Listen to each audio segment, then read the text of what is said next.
Labdien! Un sākam folka festivāla Taka Domnīcas 3. sarunu, kura būs veltīta jauniešu tēmai, jaunietis un folklora. Un jaunieši ir tie, kas varbūt pārnes kultūru tajā nākamajā posmā. Dažreiz mainot, dažreiz apstrīdot. Parunāsim par to šajā sarunā. Un mani sarunu dalībnieki ir Ilze Kļaviņa, kultūras vadības bakalaure, Lēdurgas kultūras nama vadītāja, folkloras kopas Putni vadītāja, arī vides gide. Sveika, Aida! Labdien visiem! Jā, Sveiki! esmu gana ilgi vadījusi arī folkloras kopas Putni jauniešus. Nu, re.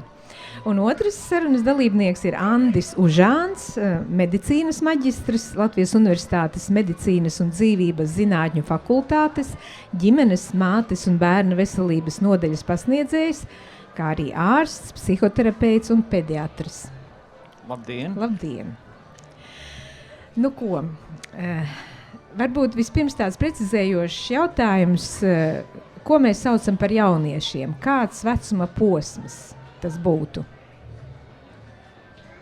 Pedagogi un mediķi droši vien ir vienās lietās. Es parasti uz šo jautājumu atbildu, kā pēc Pasaules veselības organizācijas kritērijiem. Pēdējo reizi, kad es skatījos, jaunieši ir no 15 līdz 25 gadiem. Ja mēs par jauniešiem runājam, tur tas, kas ir jauni pieaugušie.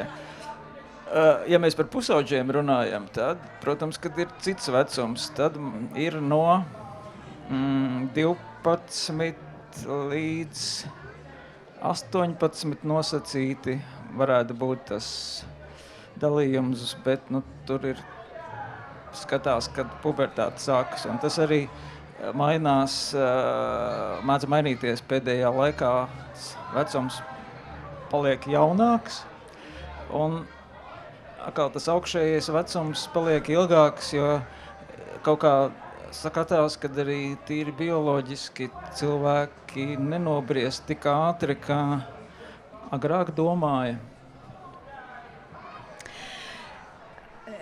Tā kā ļoti plašs laika posms, varētu teikt, tas ir 11 gadi. Kaut kur sakrīt un kaut kur galiņos nesakrīt. Jaunieši un pusauģi pārklājas kaut kur un kaut kur atšķiras. Bet senajās sabiedrībās tāda pusauģu vecuma vispār nebija. Bija bērns, tad viņš tika iniciēts, un pēc iniciācijas viņš jau bija pieaugušais. Man kādreiz ar to ir jautājuši. Un tad es saku, ka Maķedonijas Aleksandrs viņu uzsēdināja uz zirga, un viņš savā kargājienā gāja 13 gados. Jā, tā mēs varam lasīt vēsturē, ka tā bija. Nu, un kāpēc mūsdienās tā nav? Nav? Vai kāds ir mēģinājis? Nu, principā Somālijā, un tur jau arī bērniem iedod ieročus, un viņi iet un šauja, un teiksim, mēs varam lasīt, kad arī ir pubertāte, un piemēram, tas varbūt ir tas vecuma posms, kad, ja mēs tā kā bioloģiski runājam, ja, tad ir mammas, kurām ir bērni arī ļoti, ļoti, ļoti mazā vecumā. Ja, tā kā, kā tur meiteni izdeva pie vīra, ja, vai kas tur varētu būt tas kritērijs tāds, ja mēs tādus skatāmies pēc tādām lietām. Es domāju, ka tā dzīve jau pakārtot ir kaut kādam ritumam, ko jūs labāk zinat, un tad tas mūsu ritums laikam ir palicis kaut kāds citādāks, ja, tad laikam tā iznāk. Zini, es domāju, ka ir arī ļoti liela atšķirība, vai tā ir pilsēta, vai tie ir lauki, un vai tas ir pirmais bērns, vai 4.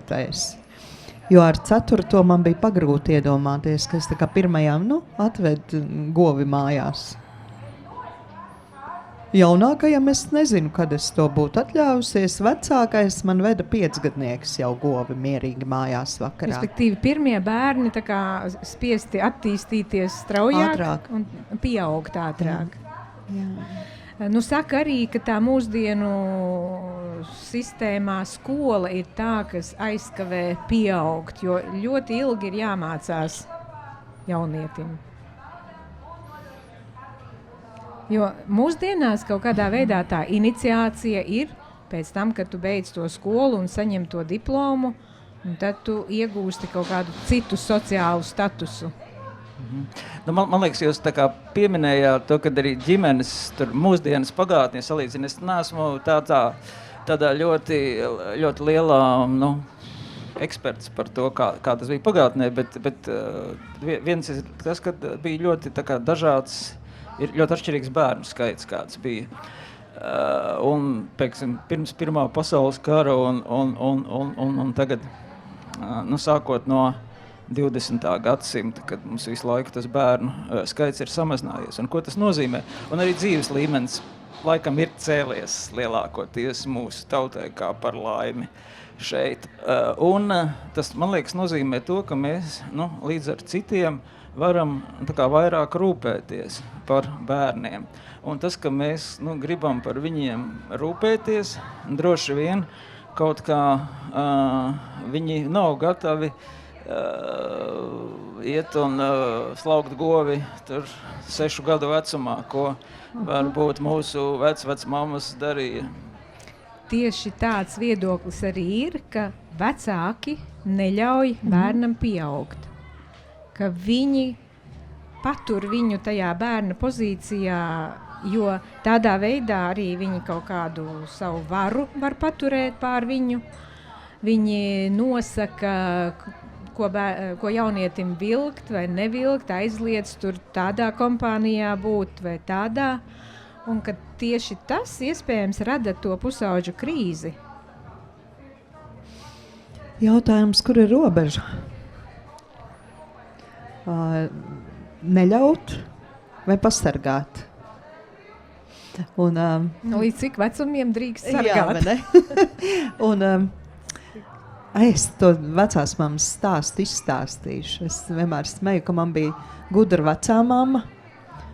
Un man bērnībā vienmēr brālēni riņķi un vairāk puiši nekā meitenes. Un mēs bijām izdomājuši Jāņus iet mežā svinēt. Ko tu teiktu, ja bērni izdomātu tādi 12-gadīgi mežā vieni paši iet Jāņus svinēt?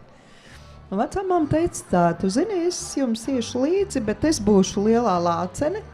Jūs man sanesīsiet zāles, saliksiet migu, es gulēšu un rūkšu.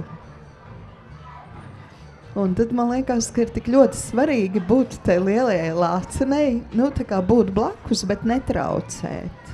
Noķert to vai brīdi. Uzraudzīt? Jā, ar vienu acu skaktiņu no migas rūcot. Vai nav tā, ka jaunietis nevēlās šo uzraudzību?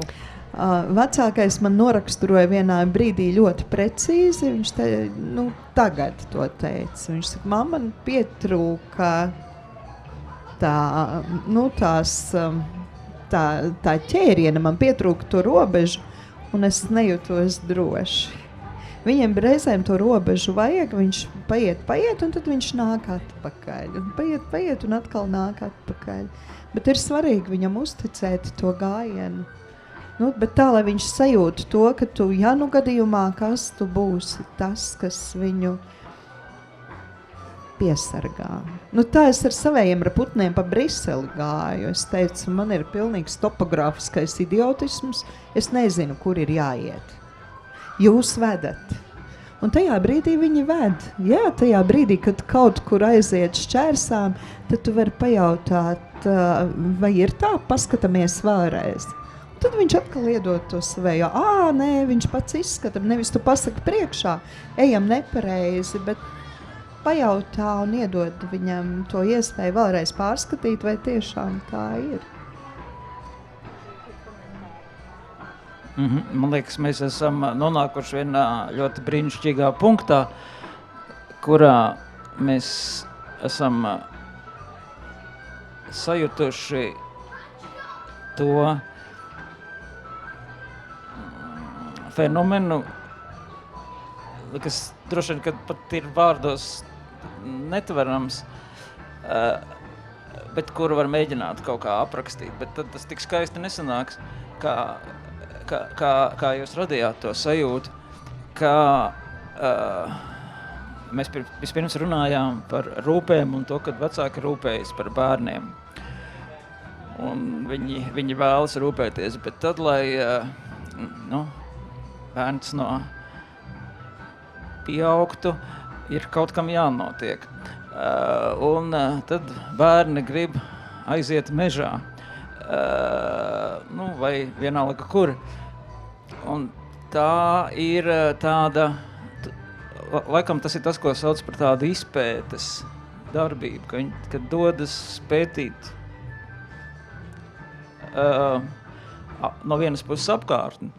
No otras puses, protams, kad bērni pēta arī sevi. Un tad bērni apvienojas grupās. Reizēm tās ir draugu grupas, kas klejo pa ciematiem, Ledurgas autoostā, pulcējas caurām dienām,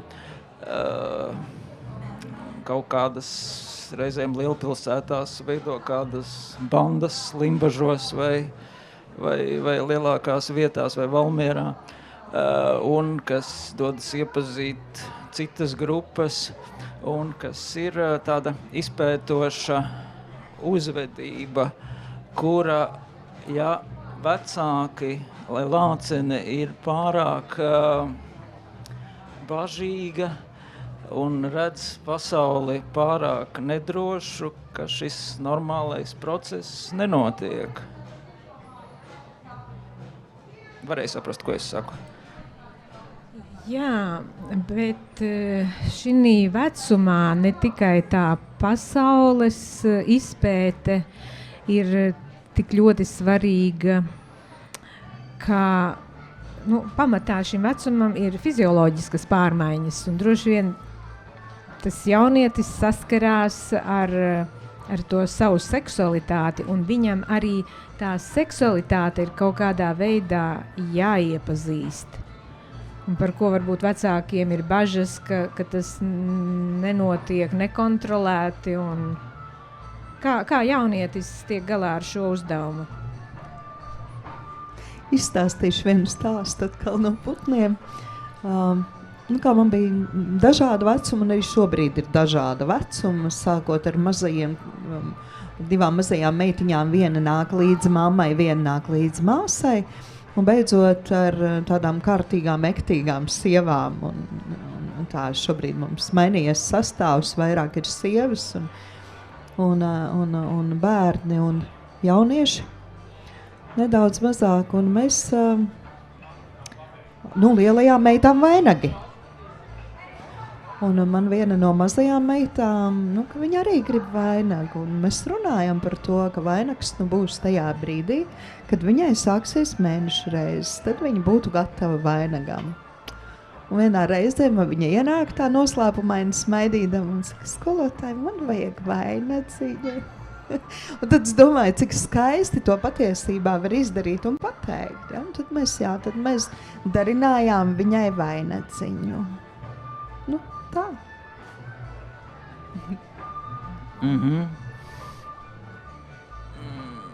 Jā. Neapšaubāmi, kad šis aspekts ir ļoti būtisks pārmaiņas, kas notiek, un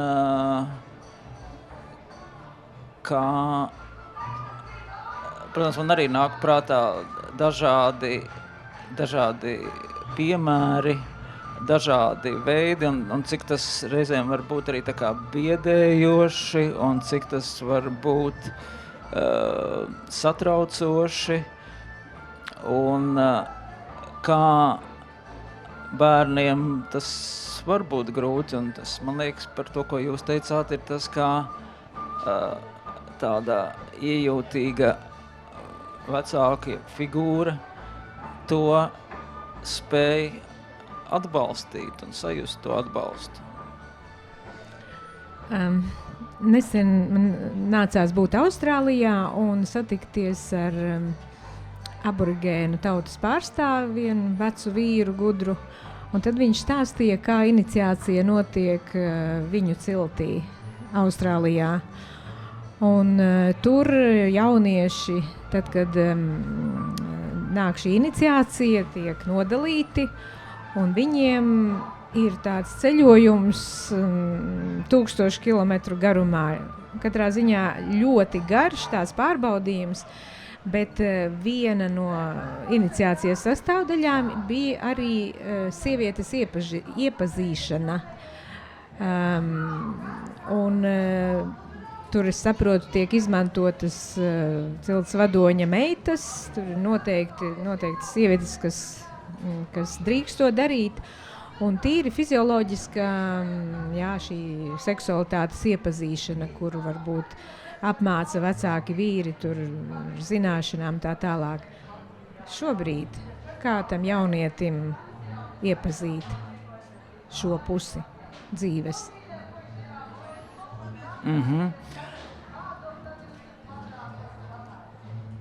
Es gribēju sarunu kaut kur citur pagriezt, bet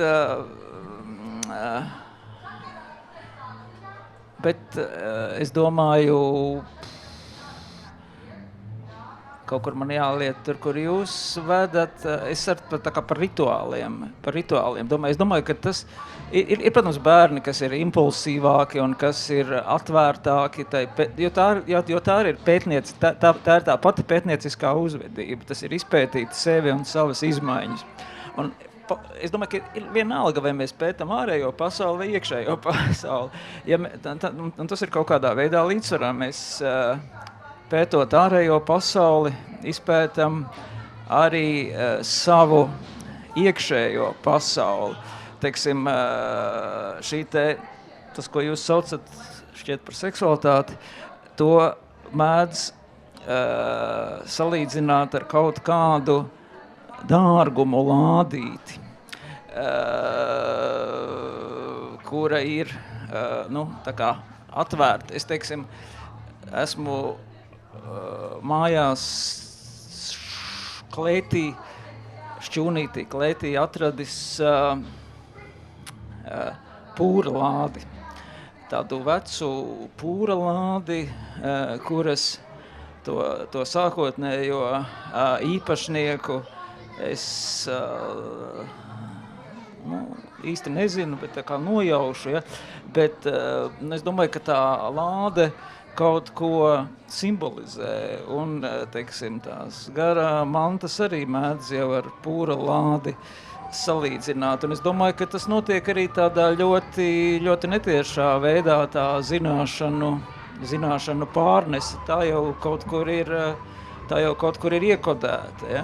Mūsdienās, protams, ka mēs varam tā kā spekulēt, ka varbūt kāpēc tā pubertāte sākas ātrāk, kāpēc mēs tur nobiestam ātrāk, un patiesībā mēs to nezinām. Vai tas nozīmē to, ka bērni ir gatavāki tam, ja?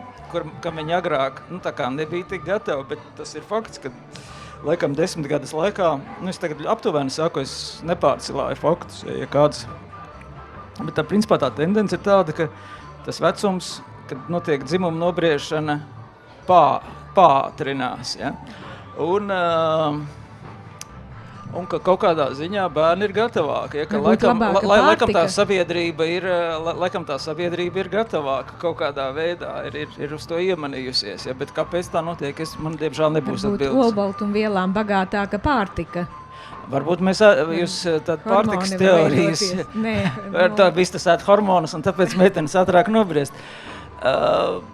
Es nezinu. Vistas, bet cilvēka ēdienkartē ir vairāk olbaltumvielu. Mēs ēdam olas, bet vistas baro ar hormoniem, un tad, es domāju, tādā veidā, ja. Vistas ir lielākas, jā, tā ir, tur jau ir tas, kur zīmē, teiksim, kā mēs visi esam, tādu hormonu, tādu pārsātināti, ja, bet tas laikam ir tas, kad, tā kā tik pārsātināti ar visu, kā mūsdienās laikam pagātnē varbūt mēs nemaz nebijām. Es tagad domāju, bet man brīžiem šķiet, ka mēs to pagātni mazliet idealizējam, jo Un, teiksim, ir stāsti par to, kā, nu labi, es augšies viņu par veco māmu, viņa nebija vecā māma, bet viena no sievām, kas arī vienā sarunā teica, nu, es aizmuku uz Rīgu, man bija 13 gadi, izrādījās, ka viņa bija stāvoklī, viņai Rīgā tas bērniņš arī piedzima, bet bērniņš nomira. Un tad, kad jautāja, kā tā gadījās, viņa atbild, nu kā siena talkas, kartupeļu talkas, nu tā gadījās. Un man šķiet, ka mēs iedomājamies, ka kādreiz tā nenotika, bet notika pietiekami bieži.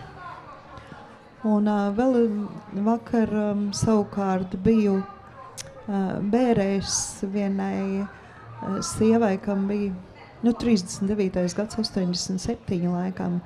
Viņa uzaudzināja savu brāli un māsas, jo tēvs agri nomira, viņa 12 gados uzņēmās atbildību par savējiem.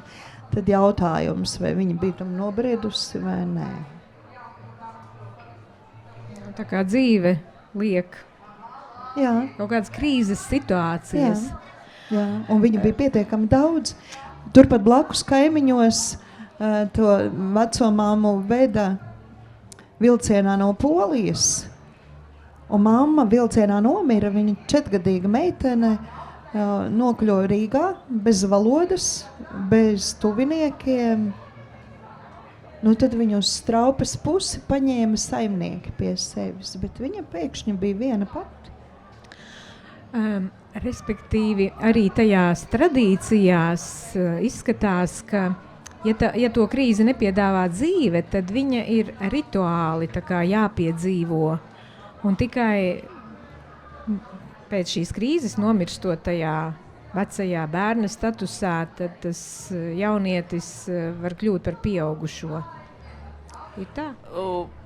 Tas ir ļoti sarežģīti un kompleks. Es domāju, ka mēs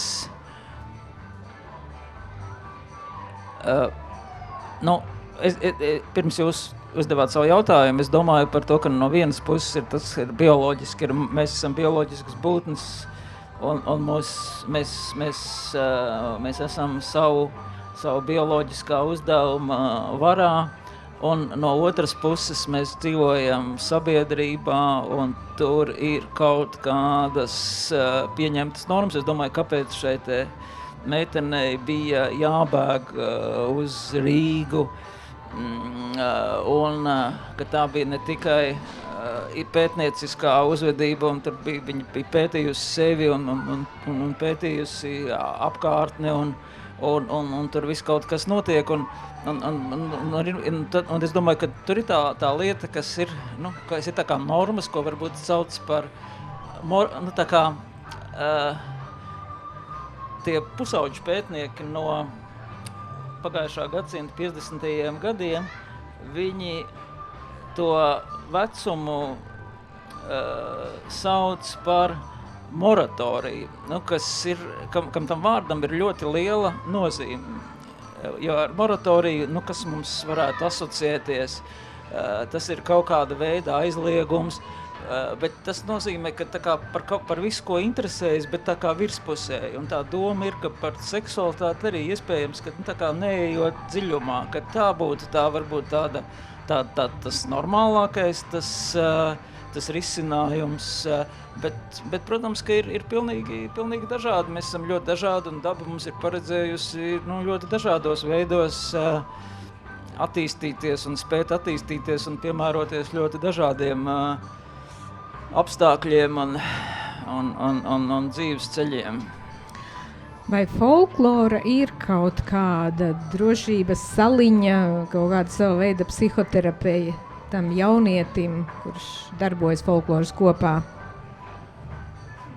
Zinu, kā es pati to brīžiem nepamanu, bet mums vienu brīdi brauc ģimenīte, kur māma bija sociālais pedagogs.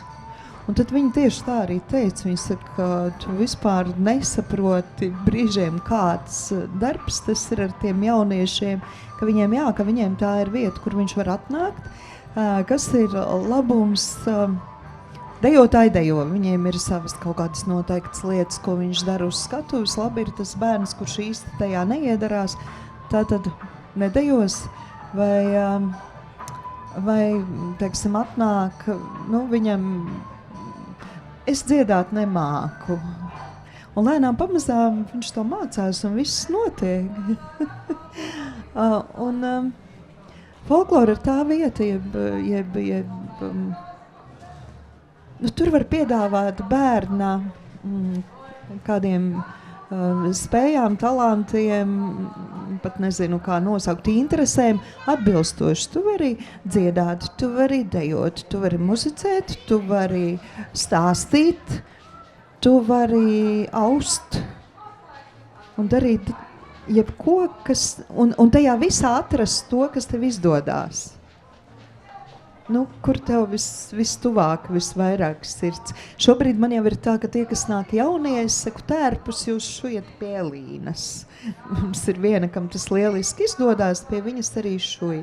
Tad ir bijuši puiši, kam nu, ļoti ātri viņi grib dažādas lietas iepazīt. Viņš spēlē kokli, tad spēlē stabuli, tad spēlē mandolīnu, tad iet drusciņi paspēlē un iet tālāk, meklē tālāk. Tad pēkšņi auž, ja celo jostas vai teiksim, kā man vakar, es uztaisīju saktas, kam vajag, ja? Nu, viņam ir dažādas lietas, ko darīt, viņam nav, un tai pašā laikā zina, ka būs atbalsts tam. Vai nav tā, ka jaunieša vecumā ir svarīgi vienaudži? Viņi ir lielākas autoritātes nekā tur vecākā paudze. Un varbūt tāda folklora un folkloras kopa ir, nu, nav tā autoritāte, kur jaunietim būt, jo tie vienaudži jau ir kaut kur citur. Kā ir ar to vienaudžu autoritāti?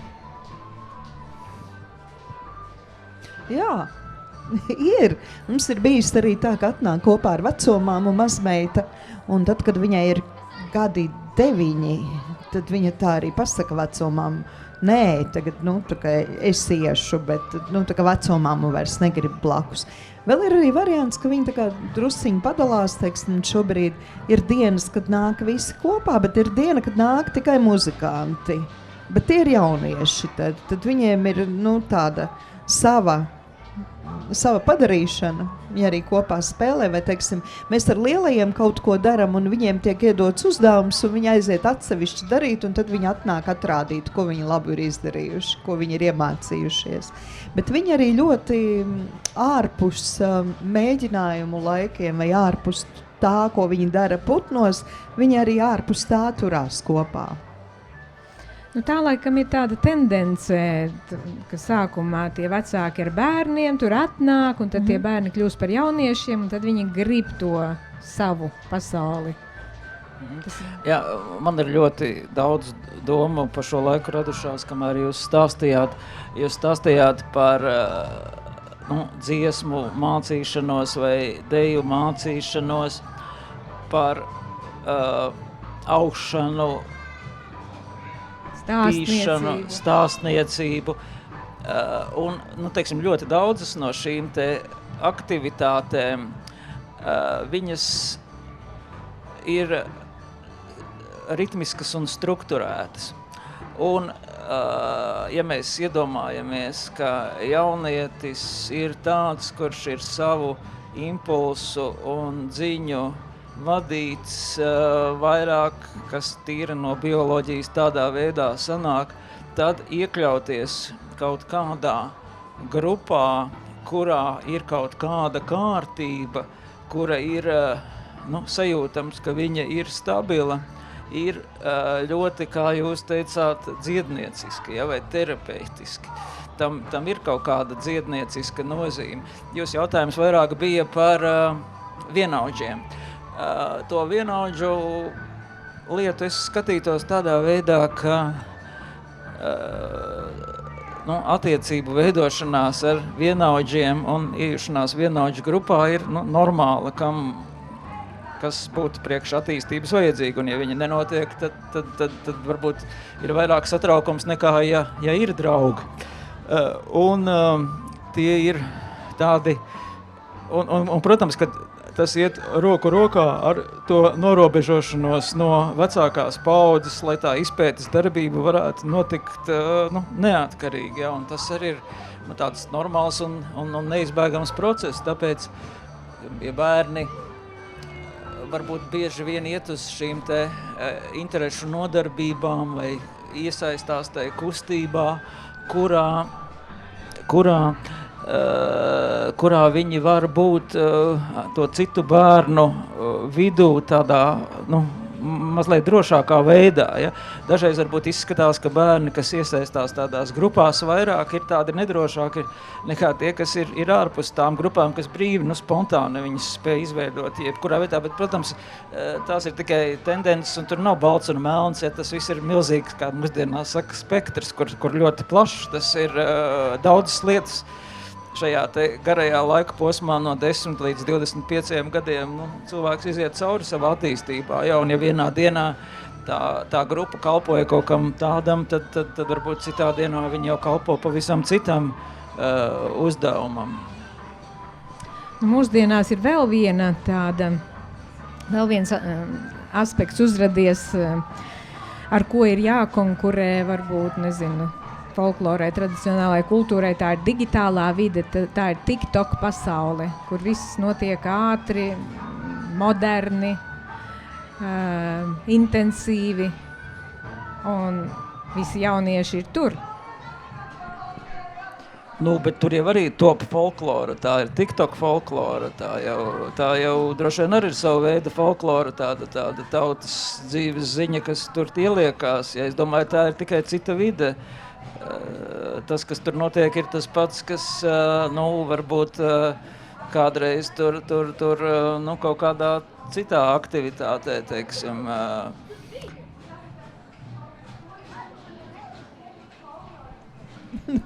Mēs arī izmantojam telefonus. Es vārdus pārsūtu telefonā, pilnīgi mierīgi. Drīzāk nav runa par gadžetiem, kā ārējiem atribūtiem, bet par kaut kādu domāšanas maiņu. Par domāšanas maiņu. Jā. Tā ir, es domāju, tā izzinošā. Varbūt ja mums tik jauki vārti pavērās pašā sākumā, ka tā ir tā izzinošā uzvedība. Varbūt, ka tā ir tā izzinošā uzvedība, kura ļoti ātri tiek piesātināta. Ja? Protams, tur varbūt tad arī ir, ir savi tabū, jeb aizliegumi, ka to nevajadzētu darīt. Un ir normāli, ka cilvēki, kuri pārstāv arī tādu viedokli, jo kaut kāds risks jau tur ir, ka kaut kā tāds ļoti ātri tāds pārsātinājums mūsu prātā varētu rasties, ja, kas mūs tā kā apdullina, ja, līdzīgi kā es tagad jūtos apdullis no visas tās atmosfēras, kas šeit ir, ja, un tas tā kā TikToks, tas kad pārņem, ja TikTokā viss ir apkārt tik interesants un tik kairinošs, ja, kad jūs jau pazaudējat to saprātu. Ja. Atcerējos Bitstrup tās karikatūras par to, kā viņu sauc, pa zooloģisko dārstu. Tur tas, šitas, vēl kaut kas. Un beigās viens zvirbulis, kas galu galā bērnam šķiet ļoti, ļoti interesants, jo tas ir kaut kas pazīstams. Tā kā...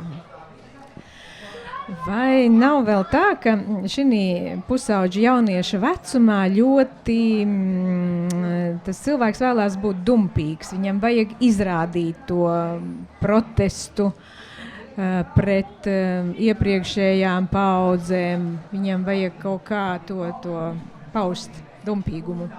Pusauģiem ir arī jāattīst ne tikai savu seksualitāti, bet arī savu agresiju. Un agresiju attīstīt, protams, kad var ar dumpīgumu. Ja? Un ir kaut kāds vecums, kurā, teiksim, arī tāda opozicionāra uzvedība ir ļoti normāla. Ja? Ja viņa iet konfliktā ar vecākiem, kā to risināt? Kā risināt? Piekāpties. Kuram? Vecākiem. Dabas ritms ir tāds, ka dzīve turpinās un mēs paliekam vecāki, ir jāpiekāpjas, manuprāt. Jā, vecāki Jaunie vienmēr zina labāk, jā, pat cik smieklīgi izskatās, ka cilvēki, tā kā neieklausās jaunajos, jā,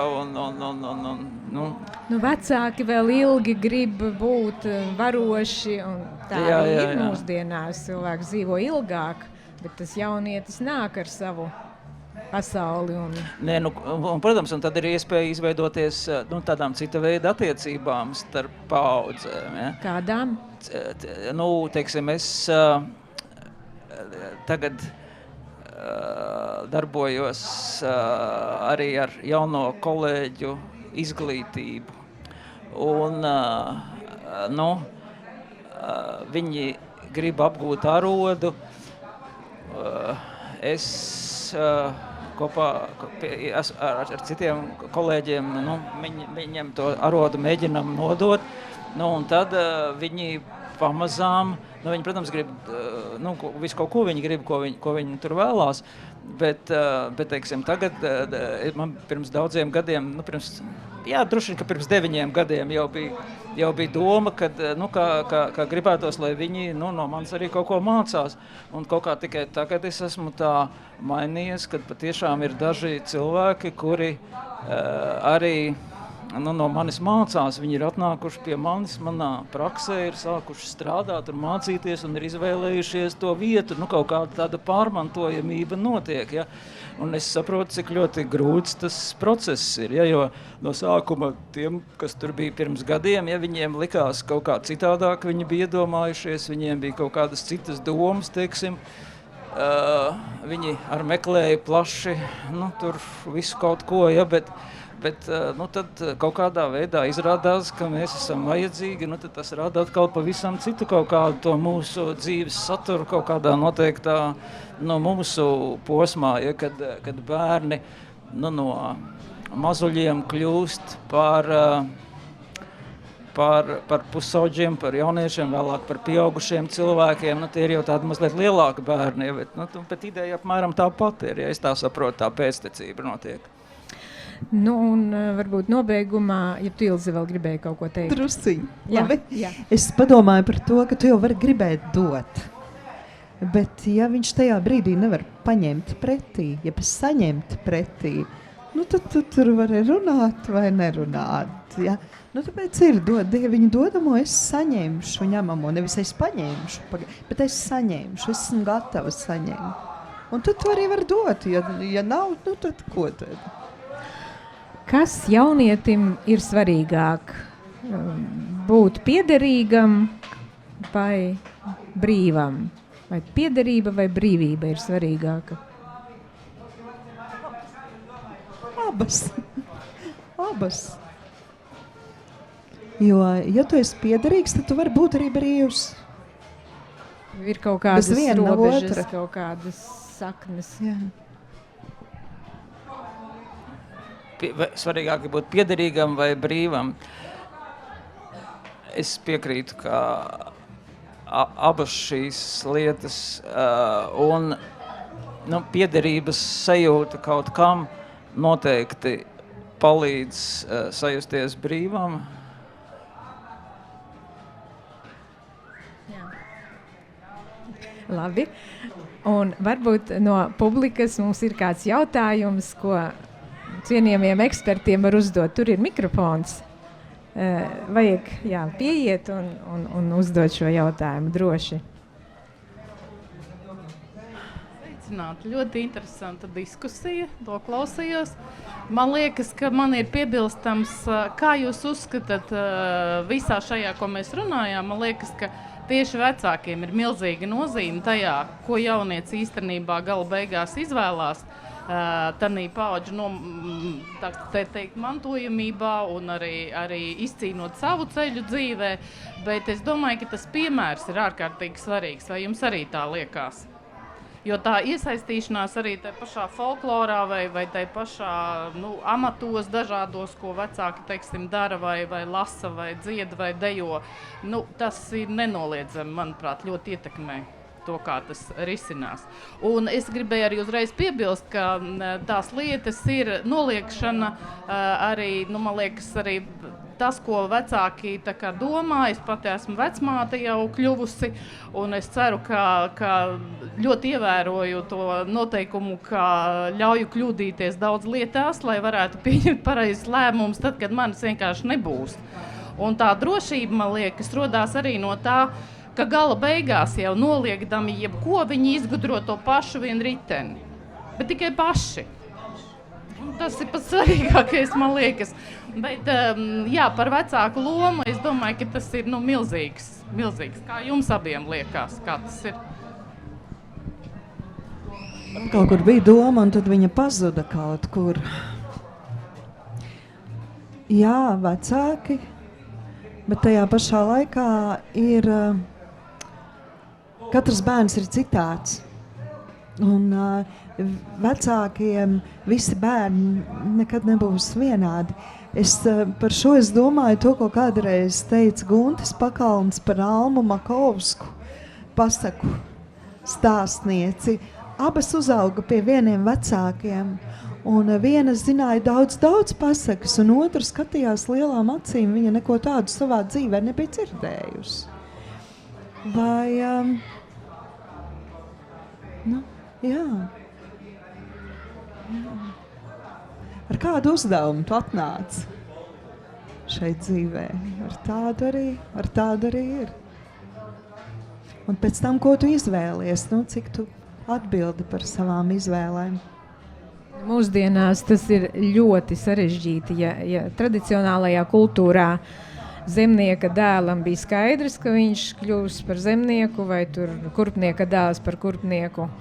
Tad šobrīd tās iespējas ir tik lielas, ka, man liekas, tā izvēlēšanās ir ļoti grūts brīdis. Tikko atcerējos vienu lietu, arī tikko stāstīju man mazākajam bērnam, jaunākajam bērnam bērndārzā uz Ziemassvētkiem. Ansīti, ko tu mums noskaitīsi?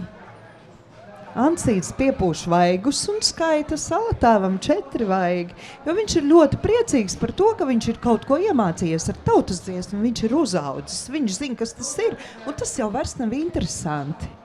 Interesanti ir tas, ko viņš ir iemācījies Salatāvam 4 vaigi, un tu tur var skaitīt savu, vai dziedāt savu sidrabiņa lietiņu, bet viņam ir par Salatāvu, kam 4 vaigi. Jā, es domāju, ka ir nozīme, ja vecāki ir veselīgi un laimīgi, noteikti bērnam no tā ir ieguvums. Viņš izvēlēsies dažādu ceļu, bet viņš arī būs veselīgs un laimīgs. Varbūt vēl kāds jautājums tomēr ir droši mikrofons un...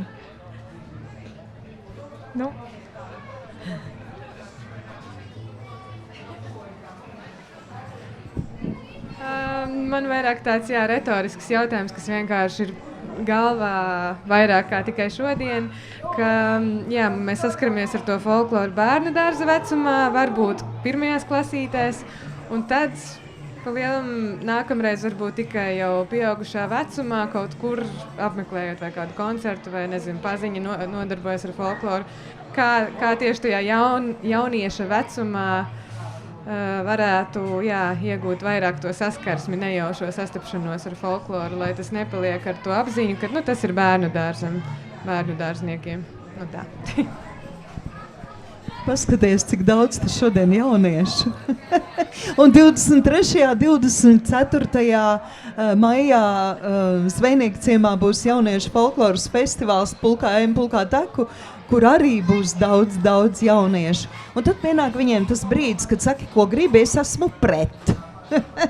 Sveiks. It kā daudz jauniešu, bet tomēr tas ir mazs burbulīts. Ne, es atceros, tad, kad es biju pusaudzis, tad tā folklora bija tā kā kaut kāds alternatīvs, teiksim. Ja viņai ir tāds mazliet tāda alternatīvs noskaņojums, kas šitas tāds ir?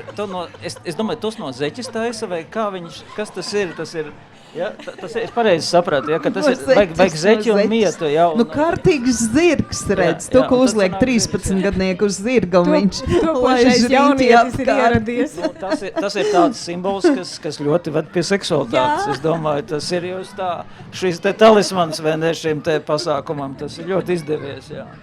Tas ir nenoliedzami, jā. Bet jautājums bija, kā to jaunieti piesaistīt folklorai tajā viņa dumpīgajā vecumā, ka viņš visu noliedz. Jā, tas ir kaut kas dumpniecisks, un man liekas, ka es atceros, ka tas bija kaut kādos 80. gados, ka tur bija tāda 80. gadu vidū, tad tas bija kaut kas tā kā dumpniecisks, ja, un tad tās domu biedru grupas tādas veidojās, un tādas, es domāju, ka tas piesaista. Tas mežonīgais varbūt, kas tajā ir. Kādu citu atkal piesaist tas rituālais?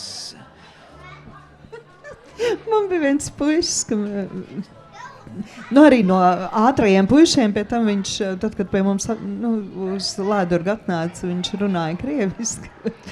Bet viņš ļoti ātri tajā visā kaut kā tika iekšā un fantastiska balss un visu, ko darīja. 8. klasē, 1. septembrī, es saku, paklau, kā tur būs šogad. Viņš man tā paskatās un saka, skolotāji, kurš gadsimts ir? Un tad viņš uz labu laiku nozuda. Un tagad savukārt uz 21 gadu jubileju viņi bija pirmie, kas bija klāt, ka tas bija viņam pietiekami svarīgs posms dzīvē. Es domāju, ka būtiski ir tajā bērna vecumā ielikt kaut kādus pamatiņus, tad jaunieša vecumā viņš arī var izzināt to pasauli tā kā plašāk, un tad viņš iespējams atgriezīsies vai vismaz zinās un būs informēts par tām vērtībām. Un atbrauc, paņem kokli un jau var spēlēt pēc daudz gadiem. Pirkstos palicis. Jā. Paldies liels par sarunu. Ceru, ka noderēja. Paldies. Un, jā, baudīsim tālāk ģimeņu folkfestivālu Taka.